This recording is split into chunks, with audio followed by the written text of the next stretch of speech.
Tonight, more signs of the world's biggest economy creaking to a halt. Disney today canceling the production of all live-action films in the pipeline.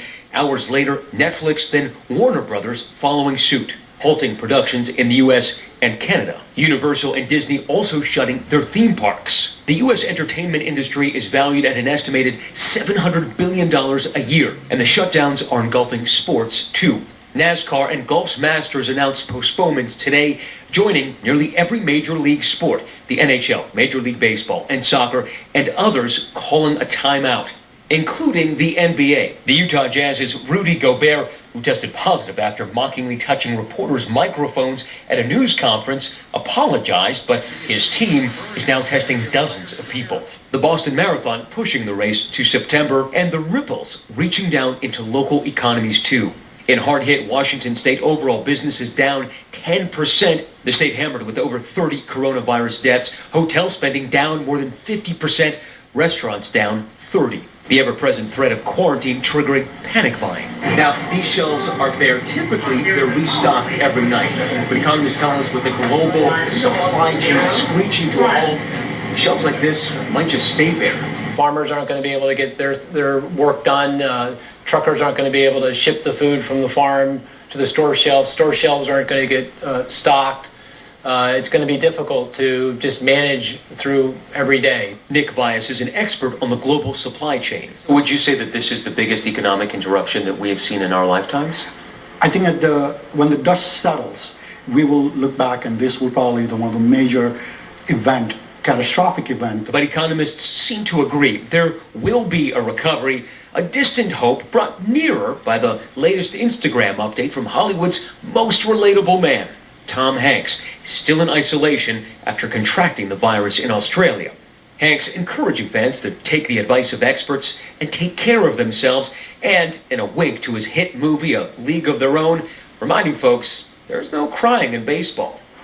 That from Tom Hanks today. Matt Gutman joins us live tonight. And Matt, we wanted to get back to that graphic you and I showed earlier this week that really drove home why officials are trying to slow this down, why the president declared a national emergency today. Many health officials say the U.S. needs to do everything it can to flatten the curve, as they say. You see the dotted line there across the middle. That's what hospitals can handle, and if we don't slow it down, the red there shows the need spiking well above what hospitals can actually handle. The thought being if we slow it down, perhaps we'll be able to keep it within what our healthcare community can actually handle. But Matt, I wanted to ask you tonight, if there's a run on supplies, because people have seen those empty store shelves across this country, if there's a disruption in the supply chain, are there things governments can do to actually help? And we're already starting to see some of those actions, David. The federal government and state officials tell me that these are already happening. National Guard deployed in New York. The governor of California issuing an executive order essentially allowing him to commandeer private property. And federal officials tell me that it's in their pandemic plan to deploy the military to prevent the supply chain and infrastructure from being interrupted. David? Matt Gutman in California tonight. Matt, thank you. And the wild week in the financial markets ended with a recovery today, a day after the worst point loss ever.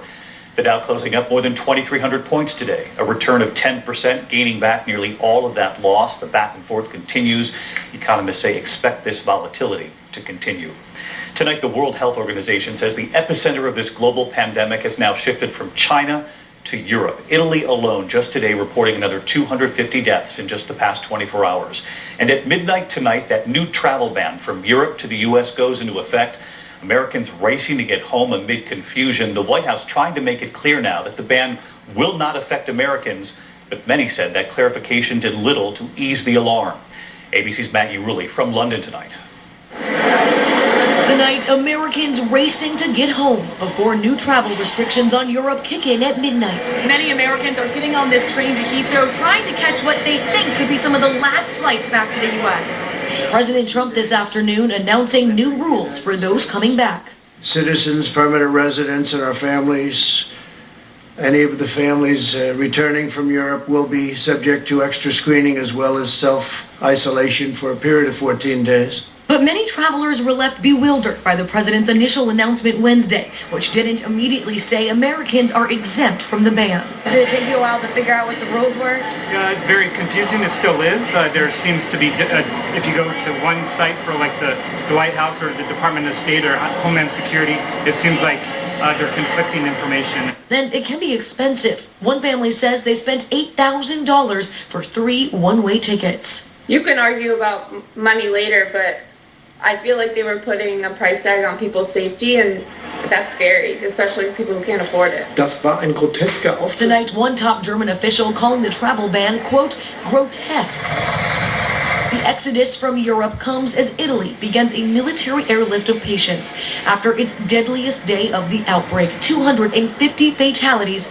in 24 hours. In the United Kingdom, the number of cases soaring to nearly 800, and officials say they fear the real number may actually be 10 to 20 times higher. The Canadian Prime Minister, Justin Trudeau, announcing he will self-quarantine for 14 days after his wife tested positive for the virus after a recent trip to Britain. I want to be clear, I have no symptoms, and I'm feeling good. Of course, it's an inconvenience and somewhat frustrating. His wife Sophie thanking well-wishers, saying she'll be back on her feet soon. But tonight, the virus casting an even wider shadow across Europe. The Eiffel Tower and the Louvre closed until further notice.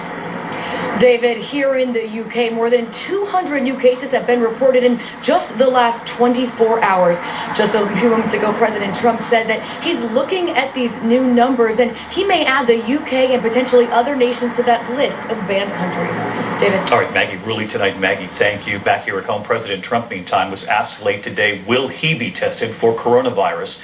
After this image from Mar-a-Lago just days ago, the president was with Brazilian officials, one of whom, on the right there with the hat on, tested positive for coronavirus.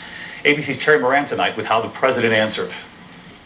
In the Rose Garden, the president was quick to take credit for some of his administration's efforts on the coronavirus challenge, but when it came to all the problems with testing... I don't take responsibility at all because we were given a set of circumstances and we were given rules, regulations, and specifications from a different time. And the president was asked why his administration disbanded the National Security Office set up to prepare for pandemics. When you say me, I didn't do it. We have a group of people. I could ask perhaps in my administration, but I could perhaps ask Tony about that because I don't know anything about it. I mean, you say we did that. I don't know anything about it. And what about the president's personal exposure to the virus? He's pictured here at Mar-a-Lago last weekend with a Brazilian official who's since tested positive. But the president has not been tested, nor has he isolated himself. Are you planning to take any kind of precautionary measure to protect you and also your staff who was there?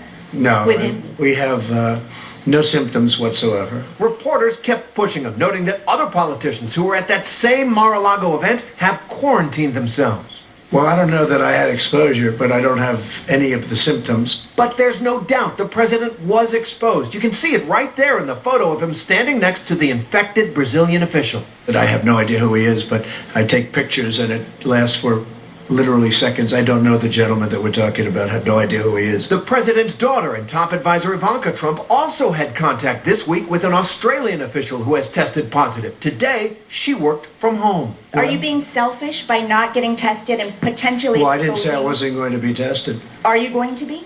Most likely, yeah. Most When likely. do you think Not for that'll that happen? reason, but because I think I will do it anyway.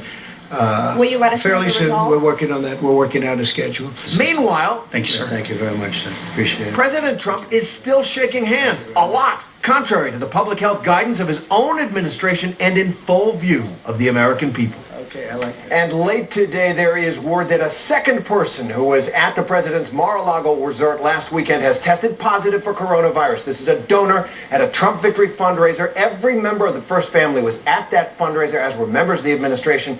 A senior Trump campaign official says this donor who's tested positive has not had any interaction with the president. We've inquired if Mar-a-Lago is going to undergo a deep cleaning, and we're waiting for the answer. David? All right, Terry, thank you. Meantime, at this hour, Congress now racing to approve a relief plan to help Americans, and there's word tonight of a breakthrough. Let's get right to Mary Bruce on the Hill tonight. Mary? Well, David, House Speaker Nancy Pelosi has just announced that a deal has been reached. This is a bill intended to provide immediate relief. It includes free testing for the coronavirus, enhanced paid sick and family leave, and it would boost unemployment insurance. But it does not include measures that the president has been demanding, like a payroll tax cut. Now, this deal was intensely negotiated between the Speaker and the Treasury Secretary, the two of them speaking more than a dozen times just today. David. All right, Mary Bruce on the breaking headline from the Hill. Mary, thank you. And there is still much more ahead on World News Tonight this Friday. Dr. Jen Ashton back to answer your questions. When should you get tested and how, and why are we so far behind? And what if you have an underlying health condition?